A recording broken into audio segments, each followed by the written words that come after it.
Hi guys, আমি বৰ্তমান যাই আছোঁ সাগৰৰ পাৰত। আমি এতিয়া সাগৰৰ পাৰৰ ৰাস্তা এতিয়া আমি সোমাই যাই আছোঁ আৰু আগলৈকে আমি সাগৰ পামগৈ। এয়া চাওক, আগত সাগৰৰ ঢৌ দেখিবলৈ পাইছে আৰু মোৰ লগত আছে আমাৰ মামা। আমাৰ মামাই আগত আছে, বৰ্তমান কেমেৰাত দেখিবলৈ পাবা। এই আমাৰ মামা আগত যাই আছে, মই পিছফালে যাই আছোঁ কেমেৰা কৰি কিনে। আৰু আমি ফাইনেলি পাই গ'লোঁ সাগৰৰ পাৰ।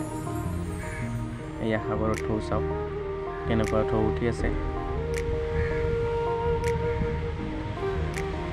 মাছ মাৰিবলৈ জাহাজ একোৱেই যোৱা নাই, মানে বৰষুণ দি আছে ন, সেইকাৰণে মানে ঢৌটো বেছিকৈ বাঢ়ি আছে। চাওকচোন কেনেকৈ ঢৌ আহি আছে। এয়া মানুহবিলাক বহি কিনে চাই আছে। ইমান ঢৌ আহি আছে, চাওকচোন কেনেকৈ ঢৌ আহি আছে। এইপিনে আমাৰ মামা আছে, মামীৰ লগত ভিডিঅ' কল কৰি কিনে।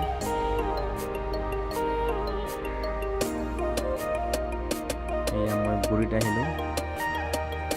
এয়া চাওক কেনেকৈ ঢৌ আহি আছে, মানে ইমান জোৰে অহা নাই, লাষ্টে আহি আছে।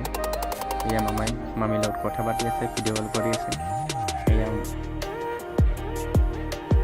চাওক কেনেকৈ ঢৌ আহি আছে সাগৰৰ পাৰত। সাগৰৰ পাৰত আহি ইমান মজা লাগিছে, ঠাণ্ডা পুৰা।